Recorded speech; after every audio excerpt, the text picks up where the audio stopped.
the examination recently held for the purpose have been certified to be worthy of the same.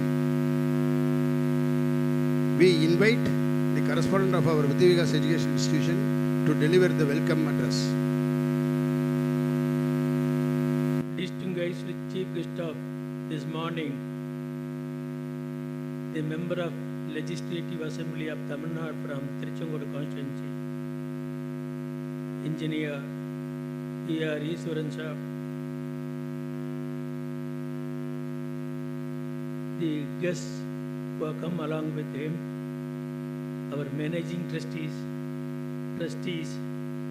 principals of the various wings, teaching and non-teaching faculty members, my dear parents and fresh graduates of Vidya Vikas educational institutions. I take this opportunity to welcome all of you. Before giving the welcome words, this is my privilege to give few words towards our budding graduates. My dear students, the B.Ed college students, M.Ed college students, you are all in the 16th year of this Vidya Vikas institution. Engineering college, 14th convocation, and Arts and Science college for the first graduate ceremony. My dear students, so far the students of Vidya Vikas who have gone out from this institution as an alumni, they are occupying almost all the 6 continents with all the MNCs, with the various cadre of ministers of Tamil Nadu government, judges, IAS, IPS, officials and what not. The fresh graduates, they are going to join that pool. You should be proud of their real position. Wherever you go all over the globe, definitely there will be the alumni of Vidya Vikas.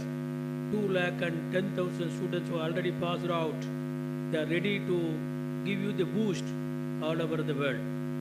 But at the same time, you should understand, when we come across our students from other countries, they used to say the very different aptitude and attitude of Tamil students are certain important things. We have the adaptability to various states, or wherever you go for the various countries, you will have the adaptability towards that language, towards that culture. Similarly, you will be having that loyalty. Our Tamil students will have the loyalty towards the boss. They will have the flexibility towards the subordinates and the comrades.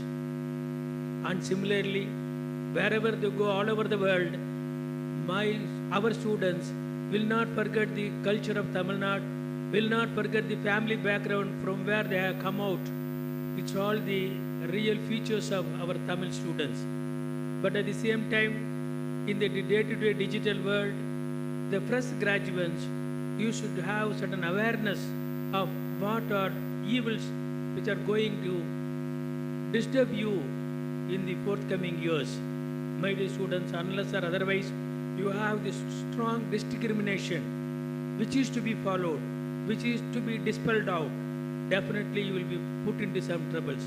The very beginning of your life, whether you are the B.Ed, M.Ed graduates or the postgraduate, graduate engineering buds or from the Arts and Science college, you keep it in your mind. You need this strong discrimination which is to be followed. The second part is, after having the discrimination, you need a strong willpower, what's called the determination. Then only comes the duty, discipline, devotion. Put together is called the 5D principle of the Baba. Duty, discipline, devotion, determination and discrimination. So you should keep it. And you see here, all we four, the managing trustees of Vidya Vikas, we have come up from the teaching faculty, teaching community. Till we are learning. This is the real advice on behalf of our Vidya Vikas education institution to all of you. Wherever you go, just have that learning capability throughout your life. Then only you can thrive in the society. And similarly, You have the language of Tamil, the highly enriched knowledge, the what is called the Semmodi. Similarly, you should have the equal proficiency in Hindi and English to be the law, to have the laurels all over the world and other states. With these few words, now I give the welcome on behalf of all of the Vidya Vikas Educational Charitable Trust. This is my privilege to welcome our MLA sir. Actually, tomorrow he is having the wonderful conference where he is going to have face about 15 lakh people. Even when I just fixed the program with him, even his own followers, they doubted it. Did he give the time? Is it really okay? Then I asked them, you please confirm with him, he has given the time. Only after confirming it, they are all surprised. So this is the case with the various engagements.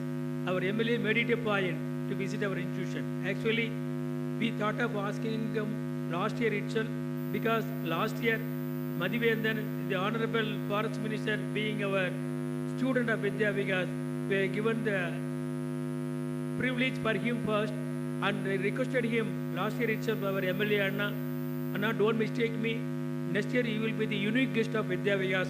Accordingly, we requested him and he has given the consent. So on behalf of our educational trust, we welcome you Anna. Similarly, all our other guests who have come along with our MLAs, we welcome you all of you, sir. Similarly, we welcome our principals, parents, students, teaching and non-teaching faculty members. On behalf of our trust, we are pleased to welcome all of you. And this is the time I take this opportunity to give small, brief introductory of our MLA, sir. See, the name itself is meant for, he is in all the way fit to be the chief guest for this engineering graduation day. His initial is ER. Normally, Dr. DR, teacher TR, engineer ER. He is ER Ishwaran. ER Ishwaran engineer. ER Ishwaran is an Indian politician and entrepreneur from Tamil Nadu. As of 21st March 2013, he is the General Secretary of the Kongu Nadu Makkal Desiya Katchi Party, and as of 2021 he is a member of Tamil Nadu Legislative Assembly from Tiruchengodu constituency. He was born at Kokrayambat near Tiruchengodu in the Namakkal district of Tamil Nadu. He is a member of the Kungu Velalar community and his family are involved in agriculture. He received the Bachelor of Mechanical Engineering degree from Government College of Engineering, Salem. He then began his business in Assam and later moved on to Chennai, where he entered the construction and infrastructure business. He soon established himself as one of the premier builders in Chennai, promoting many apartments and townships. He also has business interests in the manufacture and export of clothing, which has caused him to travel abroad extensively. He is fluent in Tamil, English and Hindi. Associated with the Kongu organization. He was the General Secretary of Kongu Nanbargal Sangam around 2001 itself.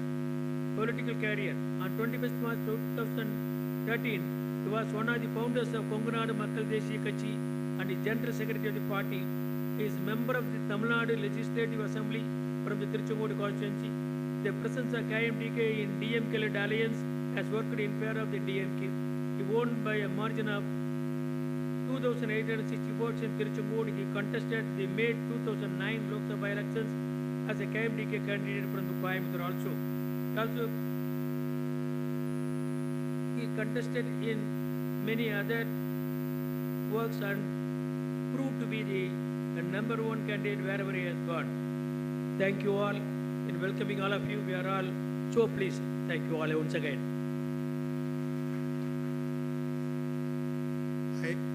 I invite the Principal of Engineering College to present a report of the activities of the institution. Thank you, sir. Before that, I request our managing trustees to honor the chief guest with shawl and memento.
morning to one and all present here. I express my deep sense of gratitude to our management for having given me this opportunity to present our college annual report for the academic year 22-23. The noble intent of imparting exemplary education, Vidya Vikas Educational and Charitable Trust was established in the year 1996 by the pioneers in the field of education.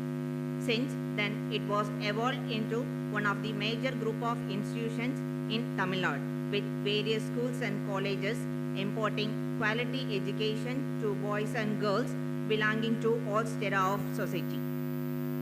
In continuation vision of the Vidya Vikas Educational Charitable Trust under the leadership of Managing Trustees and Secretary Dr. S. Gunasekharan sir, Correspondent and Managing Trustee Dr. T.O. Singaravel sir, Managing Trustees Dr. S. Ramalingam sir, and Managing Trustee Dr. M. Muthuswamy sir.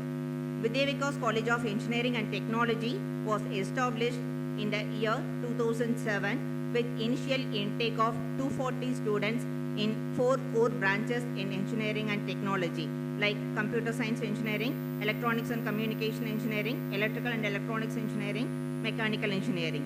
Presently, the institution offers 6 UG degree courses in the branches of engineering and technology and 4 PG courses in computer applications, business management and engineering and technology.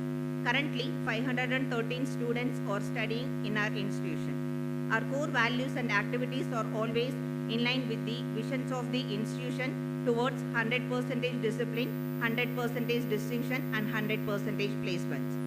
Anna University has affiliated 3 of our departments by ECE, EEE and CSE permanently.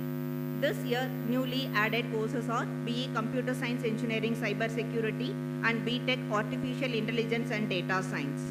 Our college received the status of 12B and 2F from University Grant Commissions. Infrastructure growth, everyone knows that the college has state-of-the-art of infrastructure with well-equipped laboratories in all the departments. Our central library has more than 28,000 volumes of books and 5,000 titles, a separate periodical sections with 148 national and international journals. A digital library is available with 11 PCs and more than 1,600 CDs with high-speed internet facility. Our college also enjoys 24/7 high-speed internet with 48 Mbps fiber optic leased line and Wi-Fi services available in our campus with open source mode. Our college has spacious hostels and mess facilities with all amenities. 62 boys and 70 girls students can be accommodated in these hostels. Hygienic, healthy and delicious food is being provided to all the hostelers. To develop the interest in sports among the students, an indoor shuttlecourt, outdoor volleyball, basketball, football and cricket courts and gym has also been constructed. The institution has more than 100 faculty members who are learned scholars in various fields of science and humanities, engineering and technology and also management. They have wholly dedicated themselves to impart quality education to the student community. As per AICT norms, we have been maintained the faculty-student ratio of 1:20. Our faculty members, Mr. M. Manikandan, HOD of CSE department, completed PhD degree in Anna University, Chennai. And more than 15 faculty members of various departments have registered for PhD program and carrying out their research work in their respective streams. Doctorates are given more preference during faculty recruitment. In the current academic year, more than 35 faculty members of our college present their scholarly articles, papers in national, international conferences, seminars, and also publish their articles in Scopus indexed journals. Faculty members attended several workshops and FTPs to update their technical skills and improve their teaching skills. And our faculty member delivered guest lecture in various colleges. All the departments in our college have students associations. These students associations have been organizing several guest lectures, workshops, seminars and symposiums to impart additional skills beyond the curriculum at regular intervals to improve employability skills to the students. For the students to learn day-to-day activities of the modern industries and gain the practical knowledge beyond the curriculum, industrial visits are being organized at regular intervals for them. Apart from the academics, our college students also excelled in extracurricular activities. Our students participated and bagged many prizes and certificates in various events such as essay writing, technical quiz, maths quiz, paper presentation, and many more events. And also, our college has signed MOUs with 44 reputed companies to have bilateral sharing of resources for the benefits of staffs and student community. Our college offers various value-added courses in association with various companies for the students to learn beyond curriculum and improve their employability skills. Students onwards. Notably, this academic year, out of 90 eligible students, 92 students have been placed in reputed companies. Our Vidya Vikas Educational and Charitable Trust and our managing trustees were so kind to contribute a sum of more than 1 lakh rupees to meet the educational expenses of 16 poorly students. All the members of staff and students are being insured through United India Insurance Company Limited for them to avail monetary benefits in case of accident and other incidents if any. All the departments have organized guest lectures and pep talks with 24 eminent personalities who have visited in our college for these events. Extension and outreach activities, a blood donation camp was organized successfully with the help of NSS, YRC, RRC and Rovers and Rangers in the presence of our esteemed managing trustees. More than 300 units of blood was donated by our donors, which include our managing trustees, members of staff and students. Various online and offline examinations conducted in our campus for government jobs. The future activities of Vidya Vikas Engineering College in this year to come, our college will strive hard to get accreditation for all the departments by National Board of Accreditation from University Grant Commissions and autonomous status. We have proposed to offer new PG courses for EEE and ECE and establish research centers for all the engineering departments to offer doctoral degree programs in association with Anna University. An annual report of College of Education.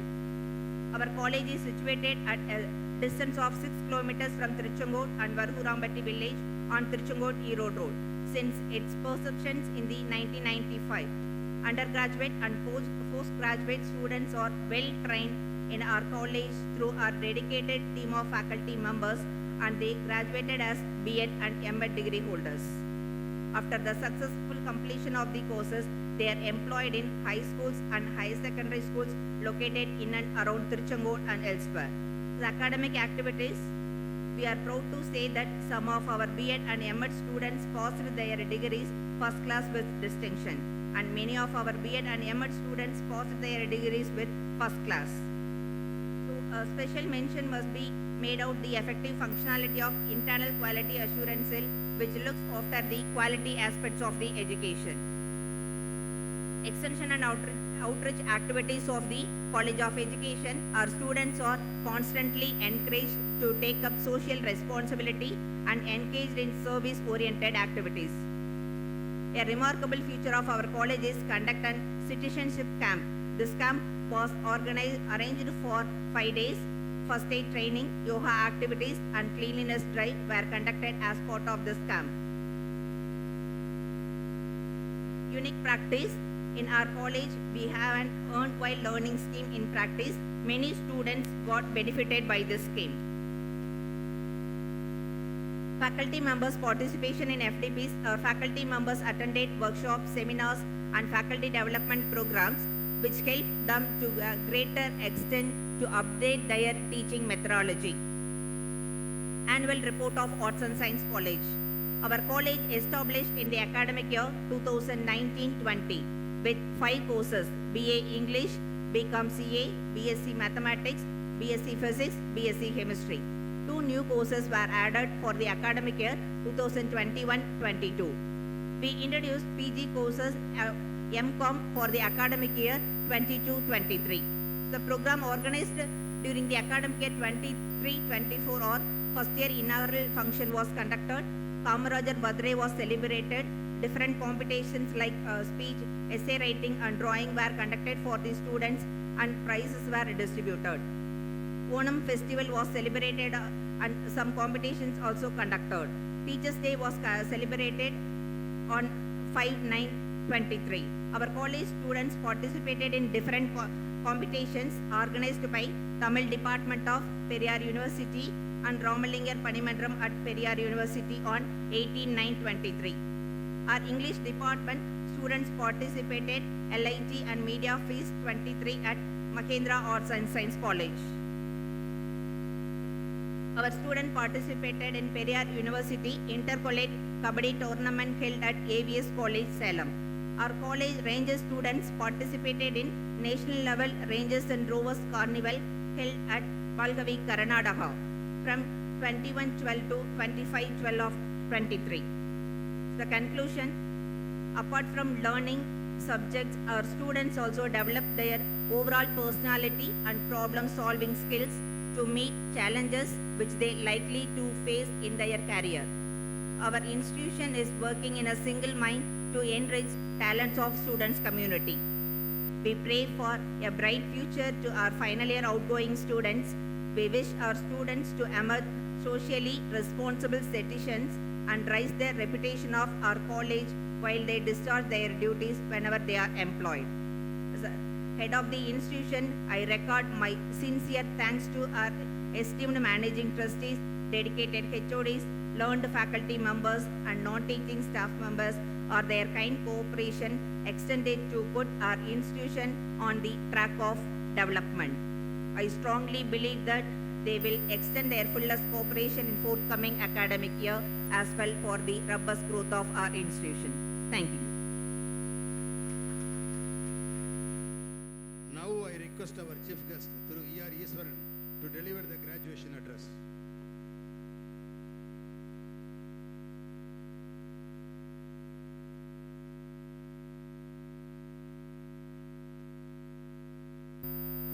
Tamil தெரியாதவர்கள் யாராவது இருக்கிறீர்களா?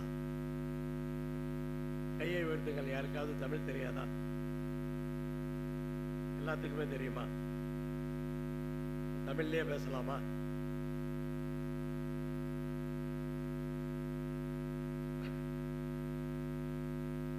வித்யா விகாஸ் கல்வி நிறுவனங்களுடைய தாளாளர் என் அருமை அண்ணன் சிங்காரவேல் அவர்களே, இந்த கல்வி நிறுவனத்தினுடைய செயலாளர் அருமை அண்ணன் குணசேகரன் அவர்களே, கல்வி நிறுவனத்தினுடைய அறங்காவலர்கள் அருமை சகோதரர் ராமலிங்கம், அருமை அண்ணன் முத்துசாமி அவர்கள், மேலும் அனைத்து முதல்வர்கள், கல்லூரியினுடைய இருபால் ஆசிரிய பெருமக்கள், என்னோடு வந்திருக்கின்ற அண்ணன் நதி ராஜுவேல் அவர்கள் மற்றும் அனைத்து தோழர்கள், இந்த அரங்கத்தில் இன்றைக்கு சாதனை படிப்பை படித்து இன்றைக்கு பட்டம் பெற காத்திருக்கின்ற என் அன்பு சகோதர சகோதரிகள், நீங்கள் எல்லாம் பட்டம் பெறுவதை மகிழ்ச்சியாக பார்க்க வந்திருக்கிற, தங்களுடைய கனவு நனவாவதை நேரிலே காண வந்திருக்கிற பெற்றோர்கள், கல்லூரியிலே உங்களுக்கு பின்னால் உங்களை ஒரு மாடலாக வைத்து படித்துக் கொண்டிருக்கின்ற அருமை குழந்தைகள் அனைவருக்கும் பத்திரிகையாளர்கள் உள்பட என்னுடைய வணக்கத்தை இந்த நேரத்திலே தெரிவித்துக் கொள்ளுகின்றேன். இன்றைக்கு இது ஒரு அற்புதமான நாள். படித்து முடித்து பட்டம் பெறுவதென்பது ஒரு சாதனை நாள் என்றுதான் சொல்ல வேண்டும். ஒவ்வொரு மாணவ மாணவிக்கும் பள்ளியிலே படிப்பது ஒரு காலம், பள்ளியிலிருந்து கல்லூரிக்கு மாறுவது இன்னொரு காலம், கல்லூரியிலிருந்து இந்த உலகத்தை நேரடியாக பார்ப்பதற்கு, தங்களுடைய வாழ்க்கையை அமைத்துக் கொள்ளுவதற்கு அந்த வாய்ப்போடு பயணிப்புகின்ற இந்த காலம் அடுத்த காலம். பல பேர் பல கனவுகளோடு பல திட்டங்களோடு இந்த கல்வி நிறுவனத்திலே படித்திருப்பீர்கள். நீங்கள் எல்லாம் இன்றைக்கு பட்டம் பெறுகிற இந்த நாளிலே அடுத்து நாம் என்ன செய்வோம் என்ற அந்த கனவுகளோடு புதிதாக சிறகுகள் முளைத்தது போல பறவைகளாக பறக்க இருக்கின்றீர்கள். உங்களை எல்லாம் பார்க்கும் பொழுது நான் பட்டம் வாங்கியது எனக்கு ஞாபகத்துக்கு வருகிறது. 1983ஆம் ஆண்டு நான் படித்து முடித்தேன் சேலம் பொறியியல் கல்லூரியிலே. அப்போதெல்லாம் 5 ஆண்டுகள், 4 ஆண்டுகள் கிடையாது. படித்து முடித்துவிட்டு முடித்த கையோடு பணி நிமித்தமாக அசாம் மாநிலத்திற்கு சென்று விட்டேன். நான் சேர்ந்த கம்பெனியிலே என்னிடத்திலே பட்டம் அவர்கள் கேட்கவில்லை, ஏதோ நம்பிக்கையிலே சேர்த்துக் கொண்டார்கள். பிறகு நானும் பட்டம் வாங்குவதை நினைக்கவே இல்லை. அது எனக்கு என்னுடைய பாதையில் அது தேவைப்படவில்லை, நான் நினைக்கவே இல்லை. எனக்கு பட்டம் வாங்கியவர்கள் சென்னை பல்கலைக்கழகத்திற்கு என்னுடைய தாய், என்னுடைய மனைவி, என்னுடைய மகள் 3 பேரும் சேர்ந்து சென்னை பல்கலைக்கழகத்துக்கு சென்று 3 தலைமுறைகளும் சேர்ந்து என்னுடைய பட்டத்தை வாங்கி வந்தார்கள். அது பெருமையாக இருந்தது. ஆனாலும் கூட எனக்கு சந்தேகம், ஒருவேளை திருமணமான நாளிலிருந்து என் மனைவி சந்தேகப்பட்டு இருப்பாளோ, ஒரு உண்மையிலேயே இன்ஜினியரிங் படித்திருக்கிறாரா அல்லது ஏதாவது அரியர்ஸோட வெளியே வந்ததுனால டிகிரி வரலையா கேட்க முடியாதுல்ல. அதனால ஒருவேளை என் பொண்ணு பிறந்து பொண்ணு என்னை கேள்வி கேட்கிற அளவுக்கு வந்த பின்னாடி பொண்ணு கேட்டா அப்பா டிகிரிய பார்க்கணும்னு அப்படின்னு சொல்லி 3 தலைமுறைகளும் போயிருக்கு. எங்க அம்மா என்ன சந்தேகப்பட்டு இருக்க வாய்ப்பில்லை. இதெல்லாம் போது நான் யோசித்து பார்க்கின்ற அந்த விஷயத்தை உங்களோடு மகிழ்ச்சியோடு பகிர்ந்து கொள்வதிலே எனக்கு மேலும் மகிழ்ச்சி. ஒரு லைட்டர் மூமெண்ட்ல அதை நான் உங்க கூட ஷேர் பண்ணிக்கிறேன். ஆனா இவ்வளவு பேர் இன்றைக்கு படித்து பட்டம் பெறுகிற நாளிலே அது எனக்கு ஞாபகம் வந்ததால் நான் உங்களோடு அதை பகிர்ந்து கொள்ளுகிறேன். இந்த கல்வி நிறுவனம் என்பது ஆரம்பித்த அந்த அறங்காவலர்கள் அரசு பள்ளியிலே ஆசிரியர்களாக இருந்தவர்கள், இந்த பக்கம் இருக்கிற பல அரசு பள்ளிகளிலும் பணியாற்றியவர்கள், அவ்வளவு அனுபவம் வாய்ந்தவர்கள். பள்ளியை ஆரம்பித்து பல ஆண்டுகள் கழித்துத்தான் கல்லூரிக்கு வந்திருக்கிறார்கள். தங்களுக்கு அனுபவம் பள்ளியில் இருந்தது என்று முதலிலே பள்ளியை ஆரம்பித்தார்கள். நீங்கள் படித்து முடித்திருக்கிற இந்த கல்வி நிறுவனம் என்பது தனியார் பள்ளிகளுக்கு ஒரு முன்னுதாரணமாக, தனியார் பள்ளிகளை ஆரம்பித்தால் வித்ய விகாஸ் போல நடத்த முடியும் என்ற நம்பிக்கை இந்த மண்ணிலே விதைத்தவர்கள். வித்ய விகாஸ் பள்ளி ஆரம்பித்த பொழுது வேறு தனியார் பள்ளிகள் கிடையாது. அப்படிப்பட்ட சூழலிலே தைரியமாக அன்றைக்கு பள்ளியை ஆரம்பித்தார்கள். அவ்வளவு சுலபமாக அட்மிஷன் கிடைச்சிடாது. வித்ய விகாஸ் பள்ளியில அட்மிஷன் கிடைக்கணும்னா அவ்வளவு சிரமம். அன்றைக்கு அதையெல்லாம் நாங்கள் இந்த பகுதியிலே பார்த்தவர்கள். அப்படி சிறப்பாக பள்ளியிலே சாதனைகளை நிகழ்த்தி +1 +2 முடிச்சுட்டு என்ஜினியர் ஆகணும், டாக்டர் ஆகணும்னா வித்யா விகாஸ்ல சேர்த்துட்டா போதும், அவங்க ஆக்கிடுவாங்க அப்படிங்கிற ஒரு நம்பிக்கை பெற்றோர்களுக்கு. வேறு ஏதாவது பள்ளிகளை படித்தால் கூட 11ஆம் வகுப்பிற்கும் 12ஆம் வகுப்பிற்கும் இங்கே கொண்டு வந்து சேர்த்துவார்கள். பல மாவட்டங்களிலிருந்து, தமிழகத்தினுடைய பல மாவட்டங்களிலிருந்து வித்யா விகாஸை தேடி வருவார்கள்.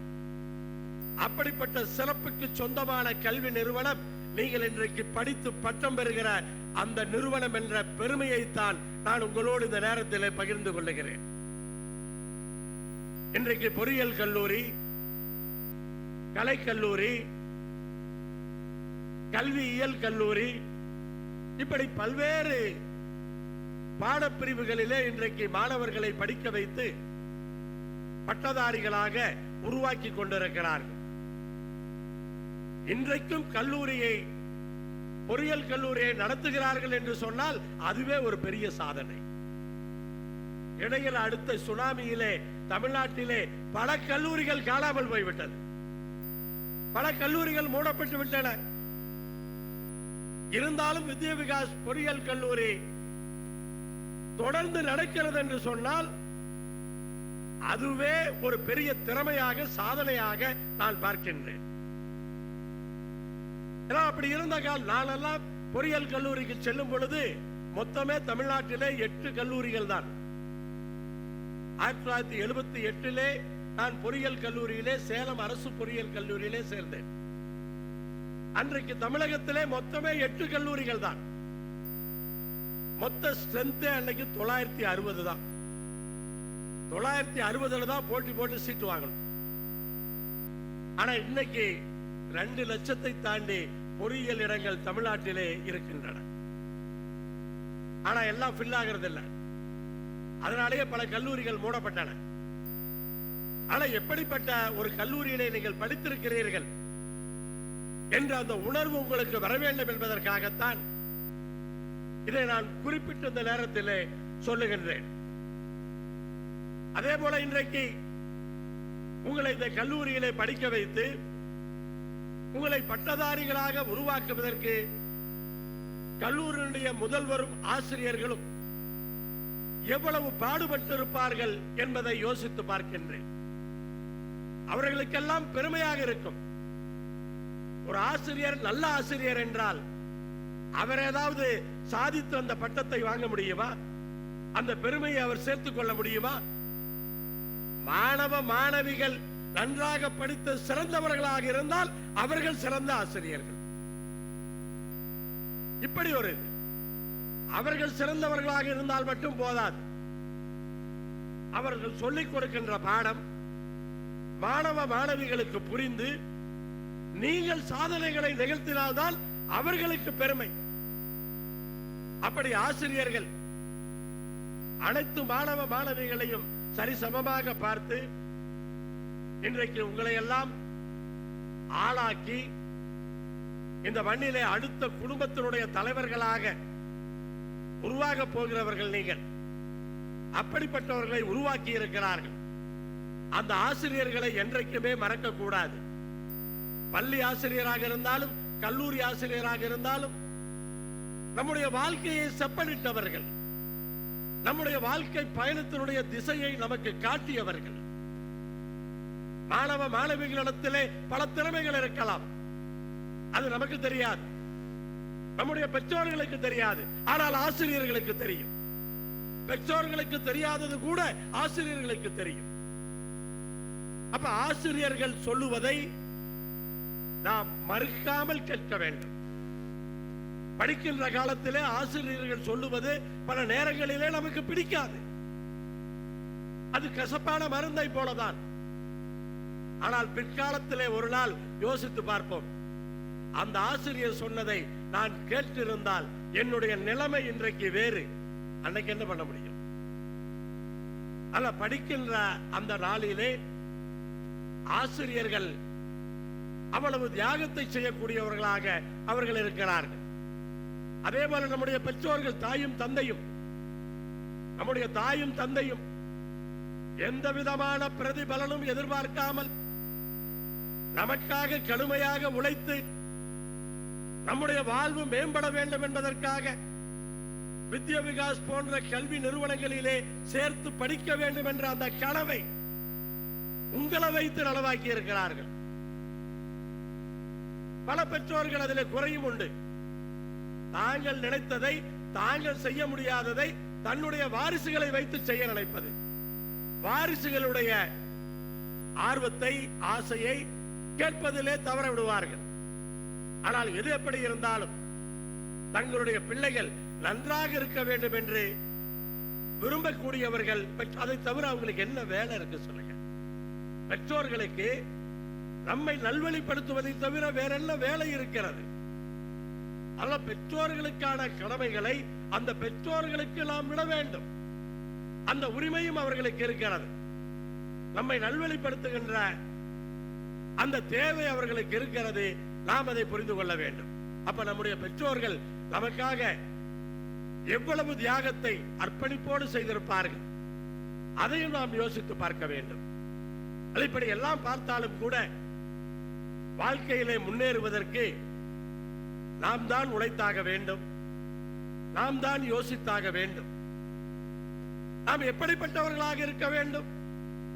படிப்பை பற்றியும் பாடத்தை பற்றியும் எல்லாம் நம்முடைய அண்ணன் சிங்குவாரவேலு அவர்கள் இங்கே தெளிவாக எடுத்து சொன்னார்கள். இந்த கல்லூரி எப்படியெல்லாம் மாணவ மாணவிகளை தயார்படுத்தி இருக்கிறது, எவ்வளவு எக்ஸ்ட்ரா கரிக்குலர் ஆக்டிவிட்டி எல்லாம் வைத்து நாங்கள் செய்திருக்கிறோம் என்று நம்முடைய முதல்வர் அவர்கள் சொன்னார்கள். ஆனால் என்னை பொறுத்தவரை நாம் எப்படி இருக்க வேண்டும் என்று சொன்னால், வாழ்க்கையிலே நீங்கள் அடுத்த கட்டத்திற்கு பயணிக்க போகிறீர்கள். வாழ்க்கை பாடமும் அவசியம். ஒரு சுருக்கமா சொல்லணும் என்று சொன்னா, நீங்கள் எல்லாம் அடுத்தவர்கள் உங்களை பார்க்கும் பொழுது நீங்கள் நம்ப தகுந்தவர்களாக தெரிய வேண்டும். ஒருவரை பார்க்கும் பொழுது, ஒரு இன்டர்வியூ போறீங்க, முகத்தை பார்த்த உடனே 50% முடிவு பண்ணிடுவாங்க, இவர்களால முடியும். அந்த நம்பிக்கை, நம்மளை பார்த்தா அந்த நம்பிக்கை தெரியணும், அந்த தைரியம் தெரியணும். தயக்கம் இல்லாம செய்யக்கூடியவர்களாக அவர்களுக்கு தெரிய வேண்டும். அதுதான் இந்த உலகம் எதிர்பார்க்கிறது. நல்லவர்களாக நாம் இருக்க வேண்டும். நல்லவர்களாக இருந்தால் மட்டும் போதாது, பார்த்தால் நல்லவர்களாக மற்றவர்களுக்கு தெரிய வேண்டும். நம்பும்படியாக, நம்பிக்கைக்குரியவர்களாக. அதுக்காக சில பேர் நம்புற மாதிரியே பேசுவோம், அதையும் பார்த்திருப்போம். நம்புற மாதிரியே பேசுவோம், அதையும் ஏமாந்துடக்கூடாது. அப்படி ஏமாறுகின்றவர்கள் பல பேர். எதிரிலே பேசுகிறவர்களை நாம் புரிந்து கொள்ளக்கூடிய அந்த சக்தி நமக்கு வேண்டும். அப்படி பாதி பேர் ஏமாந்துருவாங்க, நம்புற மாதிரியே சொல்லுவான். கண்டிப்பா அதை ரீசெக் பண்ணணும்.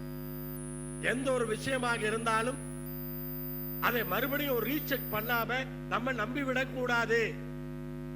இது வாழ்க்கையில ஒரு பாடம் எல்லோருக்குமே. எங்களுடைய அனுபவங்களிலே நாங்கள் அதை சொல்லுகின்றோம். அதனால நீங்க நம்பிக்கைக்கு உரியவர்களாக இருக்க வேண்டும். அதே சமயத்திலே நல்லவர்களாக இருக்க வேண்டும். எதிரிலே சொல்லுபவர்கள் நம்முடைய நன்மைக்கு சொல்லுகிறார்களா என்பதை ஆராய்ந்து பார்க்கக்கூடிய அந்த திறமையும் நமக்கு வேண்டும். யோசிச்சா போதும். ஒரு செகண்ட் யோசிச்சோம்னா ஒரு தப்பை பண்ணவே மாட்டோம். அப்ப அதை யோசிக்க வேண்டிய அந்த அவசியம் நமக்கு இருக்கிறது.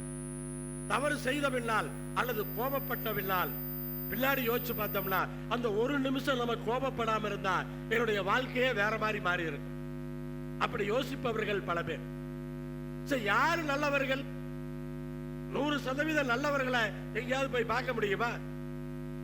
கல்லூரியிலிருந்து நீங்க வெளியே வரும் பொழுது எல்லோருமே பர்ஃபெக்டா இருக்கணும்னு நினைப்பீங்க. யாரு 100% நல்லவர்கள்? யாரை எங்க போய் தேடுறது?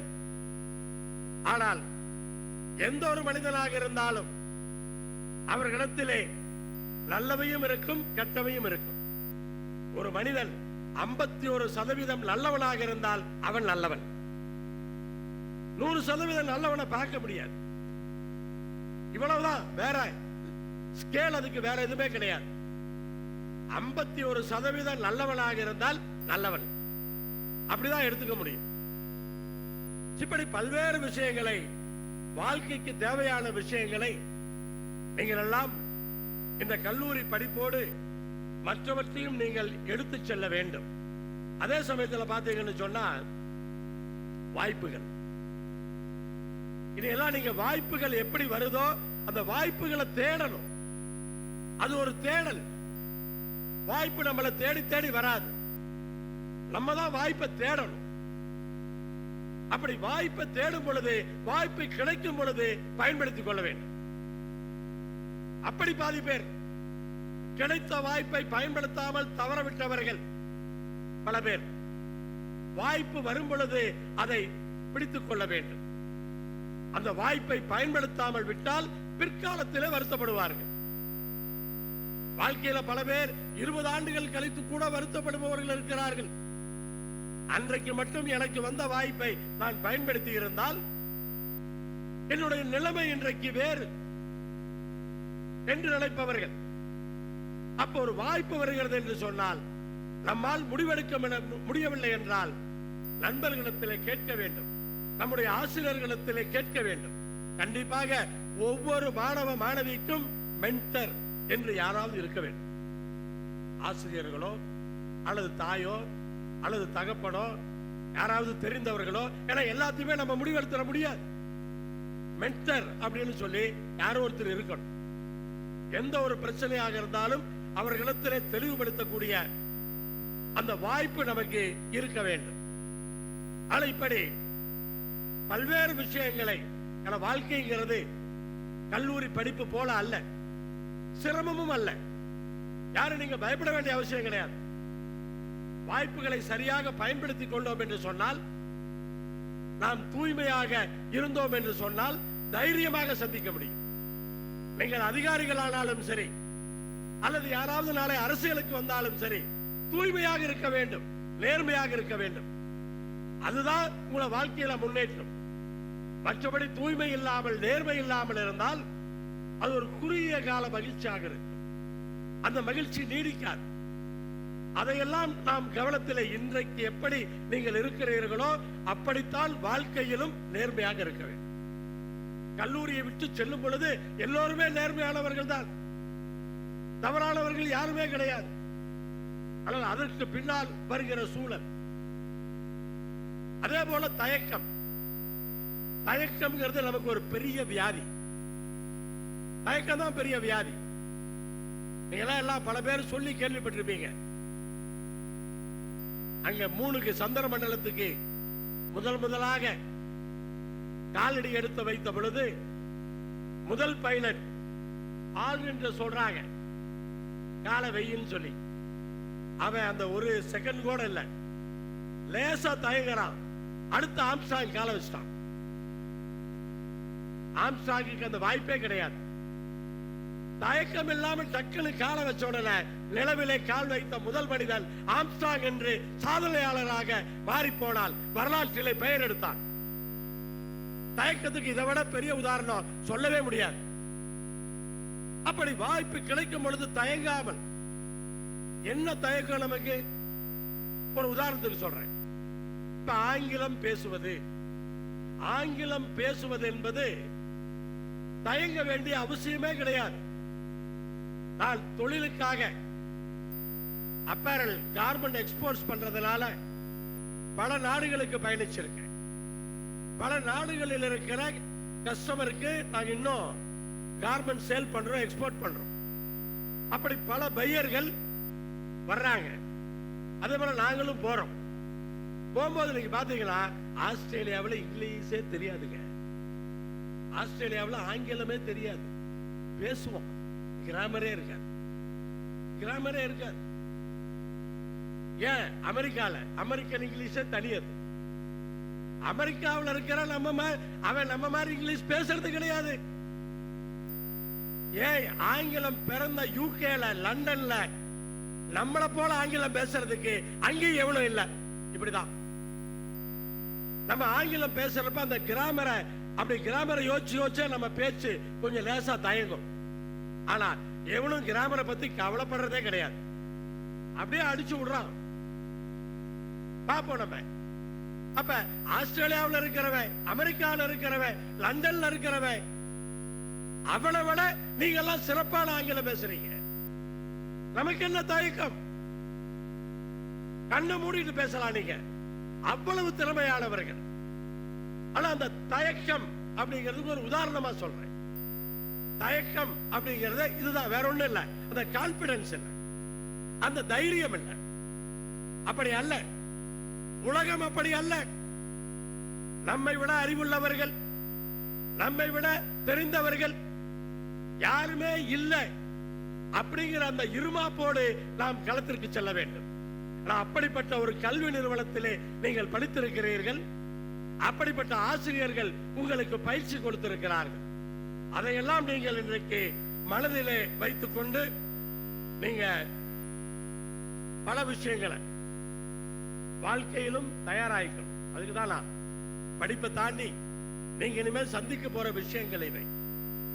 அதே மாதிரி பாத்தீங்கன்னு சொன்னா பல நாடுகள்ல ராணுவத்தில் படிச்சு முடிச்சுட்டு 2 வருஷம் ராணுவத்தில் வேலை பார்க்கணும். இஸ்ரேல்ல, சிங்கப்பூர்ல, இப்படி பல நாடுகள்ல 2 வருஷம் ராணுவத்தில் வேலை பார்க்கணும். எதுக்காக? டிசிப்ளினுக்காக. அதுக்காக அவன் நாடுகள்ல வந்து மிலிட்டரிக்கு ஆள் இல்லைன்னா இல்ல. ஆனா அந்த டிஃபென்ஸுக்கு போனா டைம் மேனேஜ்மெண்ட், அதே போல ஒரு அர்ப்பணிப்பு. அது வந்து டிஃபென்ஸ்ல ஒரு 2 வருஷம் ட்ரைனிங் எடுத்தாங்கன்னு சொன்னா இது நடக்கும் அப்படிங்கிறதா. இப்படி அந்த ராணுவ கட்டுப்பாட்டோடு நீங்க எல்லாம் ராணுவத்தில் போய் பயிற்சி எடுக்கலனாலும் அந்த நேரம் டைம் அப்படிங்கிறது கண்டிப்பா மெயின்டைன் பண்ணணும். ஒரு இடத்துக்கு நீங்க வந்து 11 மணிக்கு போகணும்னா 11 மணிக்கு வந்துட்டீங்கன்னு சொன்னா உங்க மனசுல இருக்க தைரியமே வேற. லேட்டா போனீங்க அப்படின்னு சொன்னா அங்கேயே உங்களுக்கு தயக்கம் வந்துடும், அந்த கான்பிடன்ஸ் போயிடும். சின்ன விஷயம், நம்ம டைமுக்கு போகலன்னு சொன்னா நமக்கு தைரியம் குறைஞ்சிடும். அப்ப அந்த டைமுக்கு போறதுங்கிறது அவ்வளவு முக்கியம். இது மாதிரி இந்த ராணுவ கட்டுப்பாடு, இப்படி பல்வேறு விஷயங்கள் உங்களுக்கு வாழ்க்கையிலே தேவைப்படுபவைகளாக இருக்கும். அதே போல கலாச்சாரம், பண்பாடு. கலாச்சாரம், பண்பாடு என்பது பிற்போக்குவாதம் அல்ல. அந்தந்த மண்ணினுடைய கலாச்சாரத்தையும் பண்பாட்டையும் காப்பாற்றி அடுத்த தலைமுறைக்கு கடத்துவது என்பது அடுத்த தலைமுறை ஒழுக்கமாக இருக்க வேண்டும் என்பதற்காக, நம்மை போல நல்ல பிள்ளைகளாக வளர வேண்டும் என்பதற்காக, அதற்காகத்தான் அந்த கலாச்சாரமும் பண்பாடும் அந்தந்த மண்ணுக்கேற்றவாறு அதெல்லாம் மிக முக்கியம். இப்படி அந்த கலாச்சார பண்புகளோடு நீங்கள் எல்லாம் நல்லவர்களாக, ஒழுக்கமானவர்களாக, மற்றவர்களுக்கு நம்பிக்கை உள்ளவர்களாக எங்கு போய் பணியாற்றினாலும் அந்த சிறப்புக்கு சொந்தக்காரர்களாக. இன்னொன்று, தொடர்புங்கிறது ரொம்ப முக்கியம். என்னுடைய வாழ்க்கையில நான் முன்னேறி இருக்கிறேன் என்று சொன்னால் எனக்கு தொடர்புகள், அந்த தொடர்புகள் தான் என்னை முன்னேற்றியது. என் திறமை என்பது 50%, மீதி 50% அந்த தொடர்புகள். கல்லூரியில் படிக்கிறீங்க, கல்லூரியில படிச்சு போகும்போது உங்க ஃப்ரெண்ட்ஸோட அந்த கான்டாக்டை விடவே கூடாது. படிச்சுட்டு வெளியே போகும்போதே பாட்டு பாடிட்டு போயிடக்கூடாது, அவ்வளவுதான் அப்படின்னு பாடிடக்கூடாது. அந்த இப்பெல்லாம் வாட்ஸ்அப் இருக்கு, இன்ஸ்டா எல்லாமே இருக்கு. இந்த தொடர்புகள் வந்து இன்னுமே நாங்க வந்து 1978 ஜாயின் பண்ணி 83 இன்ஜினியரிங் முடிச்சோம். எத்தனை வருஷம் ஆச்சு? 41 வருஷம் ஆச்சு. 41 வருஷமா எங்களுக்குள்ள தொடர்பு இருந்துகிட்டே இருக்கு. சில பேர் அதுல இறந்து விட்டார்கள். இருந்தாலும் கூட மீதி இருப்பவர்கள் இப்போது வாட்ஸ்அப்லாம் வந்ததுனால தினசரி தொடர்பில் இருக்கும். தினசரி குடும்பமாக தொடர்பில் இருக்கிறோம். ஒருவருக்கு ஒருவர் உதவி கொள்ளுகிறோம். அப்ப ஆசிரியர்கள், இந்த கல்லூரியினுடைய தாளாளர்கள், அதே போல உடைய சக மாணவர்கள், ஜூனியர், சீனியர், எந்த தொடர்பு இருந்தாலும் சரி அந்த தொடர்புகளை விட்டுவிடக் கூடாது. என்றைக்கு இருந்தாலும் வாழ்க்கையிலே உங்களுக்கு பயன்படும். உங்களோடு படிப்பவர்கள் பல நிறுவனங்களிலே இருக்க போகிறார்கள். அரசாங்கத்தில் பல இடங்களிலே பணியாற்ற போகிறார்கள். எல்லா டிபார்ட்மெண்ட்லயும் நாளைக்கு உங்களுக்கு ஒன்று தேவைப்படும். நாளைக்கு சும்மா ஊர்ல சின்ன வீடு கட்டியிருப்பீங்க, இபில ஒரு கலெக்ஷன் வேணும், உங்க கூட படிச்சவர் ஒருத்தர் அங்க வந்து எக்ஸிக்யூட்டிவ் இன்ஜினியரா இருப்பார் இபில. எந்த ஊர்ல இருந்தாலும் அவர் கூப்பிட்டு சொன்னாருன்னு சொன்னா அவரோட ஃப்ரெண்டு நமக்கு காரியத்தை பண்ணி தருவார். அப்ப அந்த தொடர்புகள் எப்படி எல்லாம் பயன்படுதுன்னு பாருங்க. அந்த தொடர்புகளை நம்ம விட்டுறவே கூடாது, அது ரொம்ப முக்கியம். அதே போல படிச்சா உடனே வேலைக்கு போகணும். ஏன்னா இப்ப அப்படிதான் ஆயிடுச்சு. கேம்பஸ் இன்டர்வியூ, இங்கேயே செலக்ட் ஆகி வெளியே போனோம்னா வேலை. நாங்களாம் படிச்சப்ப அப்படிதான்.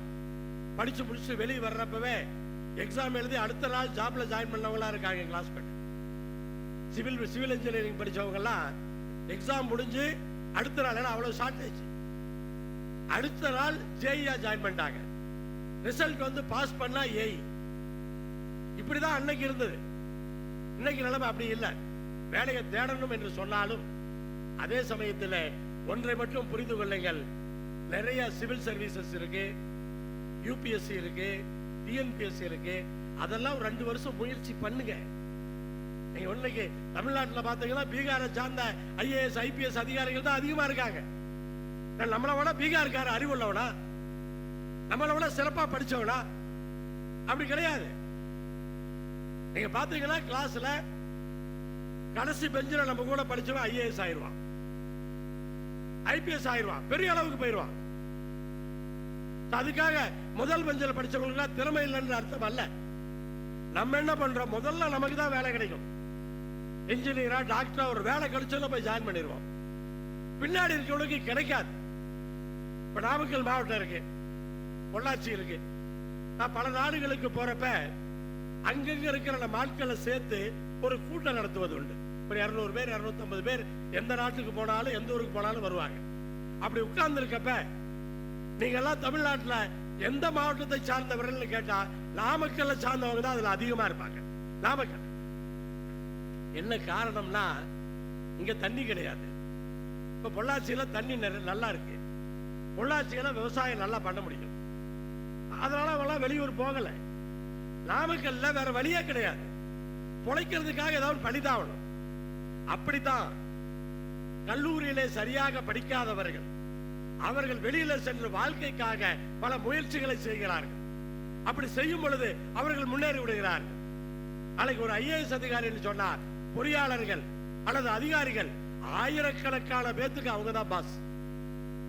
அப்படிப்பட்டவர்கள் அன்னைக்கு பீகார்ல இருந்தும் ஜார்க்கண்ட்ல இருந்தும் நிறைய பேர் வர்றாங்கன்னு சொன்னா காரணம் நம்மை விட அவர்கள் குறைவாக படிக்கிறார்கள். அந்த அளவுக்கு அறிவாளிகள் என்று சொல்லிவிட முடியாது, அந்த வாய்ப்புகள் அவர்களுக்கு கிடையாது. ஆனால் நம்ம டிஎன்பிஎஸ்சி யூபிஎஸ்சி இங்க இருக்கவங்க எல்லாம் ஒரு 2 வருஷம் ட்ரை பண்ணீங்கன்னா இங்க இருக்கவங்கல்ல கண்டிப்பா ஒரு 50 பேர் கலெக்டர் ஆயிருவீங்க. ஆகிறதுக்கு வாய்ப்பு இருக்கு. அது ரொம்ப சிரமமான பரீட்சை எல்லாம் கிடையாது. அந்த சூழ்நிலையில நீங்க எக்ஸாம் எழுதுற அன்னைக்கு என்ன சூழ்நிலையோ அதை பொறுத்து. அப்ப எல்லாத்துக்குமே வாய்ப்பு இருக்கு. நீங்க எல்லாம் படிக்க வந்திருக்கீங்கன்னு சொன்னா நல்ல மார்க் +2 எடுத்து வந்திருக்கீங்க. அப்படி +2 நல்ல மார்க் எடுத்து வர்றப்ப உங்களுக்கு திறமை அதிகமா இருக்கு. ஆனா கண்டிப்பா நீங்க எல்லாருமே யூபிஎஸ்சியோ டிஎன்பிஎஸ்சியோ ட்ரை பண்ணுங்க. குரூப் 1 குரூப் 2 எல்லாம் ட்ரை பண்ணீங்கன்னு சொன்னா உங்களுக்கு நல்ல வேலைகள் கிடைப்பதற்கு வாய்ப்பு இருக்கிறது. அந்த முயற்சிகளை கைவிடக்கூடாது. வேலை கிடைக்காதவர்கள் வேலை கிடைக்கின்ற வரை இதெல்லாம் ட்ரை பண்ணலாம். எந்த நேரத்தில் வேணாலும் அது கிளிக் ஆயிடும். ஆனா தயவு செய்து அப்படிப்பட்ட முயற்சிகள். அதே போல பாத்தீங்கன்னு சொன்னா டிஃபென்ஸ்ல அதிகமா யாரும் முயற்சி எடுக்கிறதே கிடையாது. நிறைய வாய்ப்புகள் இருக்கிறது. அந்த வாய்ப்புகளை எல்லாம் நீங்கள் பயன்படுத்த வேண்டும். பல வாய்ப்புகள் இருக்கிறது எல்லாம் நம்ம எக்ஸ்ப்ளோர் பண்ணணும். ஜேர்னலிஸ்ட் கூட நிறைய வாய்ப்பு இருக்கு. ஜேர்னலிஸ்ட்லாம் சிறப்பா இருக்காங்க. அவங்களுக்கு அந்த வாய்ப்புகள் கூட நிறைய இருக்கு. ஆனா இப்படி ஏதோ நான் படிச்சது பிஇ மெக்கானிக்கல், ஏன் உதாரணம் சொல்றேன்னா நான் படிச்சது பிஇ மெக்கானிக்கல், நான் சென்னையில அபார்ட்மெண்ட்ஸ் பண்றேன், சிவில் இன்ஜினியர் பண்ற வேலையை நான் சென்னையில பண்ணிட்டு இருக்கேன். அதான் அந்த எக்ஸ்பீரியன்ஸ்ல தான் திருச்செங்கோடு தொகுதிக்குள்ள எங்க ரோடு போட்டாலும் கட்டடம் கட்டினாலும் போய் நோண்டி நோண்டி பார்க்கிறேன். வேற ஒண்ணும் இல்ல, அதே போல கார்மெண்ட் எக்ஸ்போர்ட்ஸ் பண்றேன். நான் டெக்ஸ்டைல் ஸ்டூடெண்டா, கார்மெண்ட் எக்ஸ்போர்ட்ஸ் பண்றேன். அதனால வாய்ப்புகள் என்பது நீங்க படிச்சதுலயே தான் வாய்ப்பு வரணும்னு உட்கார்ந்துட்டு இருக்காதீங்க. ஆண்டவன் உங்களுக்கு வேற வாய்ப்பிலே முன்னேற வேண்டலாம் என்று அதை காட்டினால் அதை ஆராய்ந்து பயன்படுத்திக் கொள்ளுங்கள். மெக்கானிக்கல் இன்ஜினியர் அப்படின்னு சொன்னா நான் மெக்கானிக்கல்ல தான் வேலை பார்ப்பேன் அப்படின்னு அல்ல. நிறைய பேர் என்னுடைய கிளாஸ்மேட்ஸ் அமெரிக்கால இருக்காங்க. அவங்க எல்லாம் இங்க மெக்கானிக்கல் படிச்சுட்டு அங்க போய் ஐடி கம்ப்யூட்டர்ல பண்ணியிருக்காங்க, அதுல மேல போயிட்டாங்க. இப்படி பல்வேறு வாய்ப்புகள் உங்களுக்காக கொட்டி கிடக்கிறது. அதை நீங்கள் தேட வேண்டும்.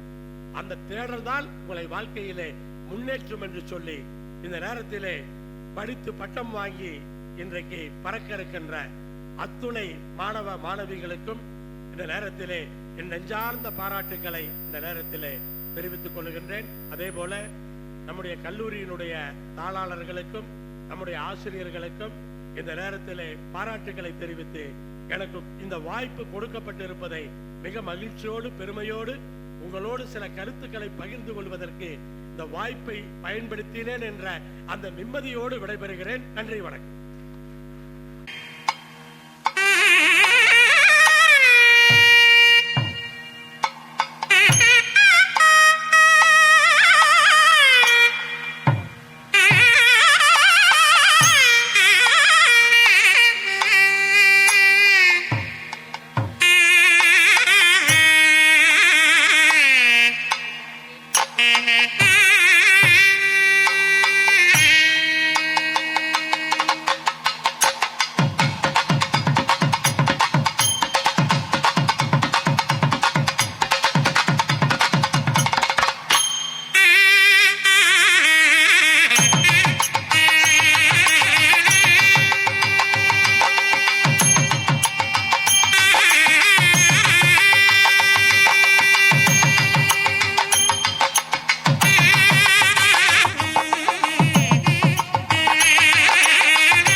let's stand up and take the pledge.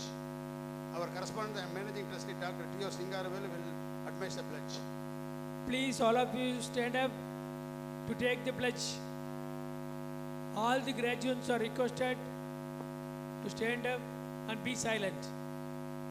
You are supposed to repeat what I am telling.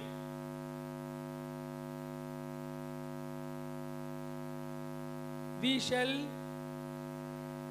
in thought, word and deed, ever endeavor to be scrupulously honest in the discharge of our duties in our profession, and shall uphold the dignity and integrity of our profession and the honor of our college and our university. We shall uphold and advance the social order and the well-being of our fellow members, and shall devote all our energy to promote unity, integrity, and the secular ideal of our country. Thank you. Best of luck. Please be seated. By virtue of the authority vested in us as the managing trustee of Vidyavikas College of Engineering and Technology, College of Arts and Science, and College of Education, Tiruchengodu, I admit you to the several degrees for which you have been declared qualified, and in token whereof we permit you to wear the academic robes ordained as the insignia of your degrees. This graduation ceremony is now dissolved. Now, let us stand for the national anthem.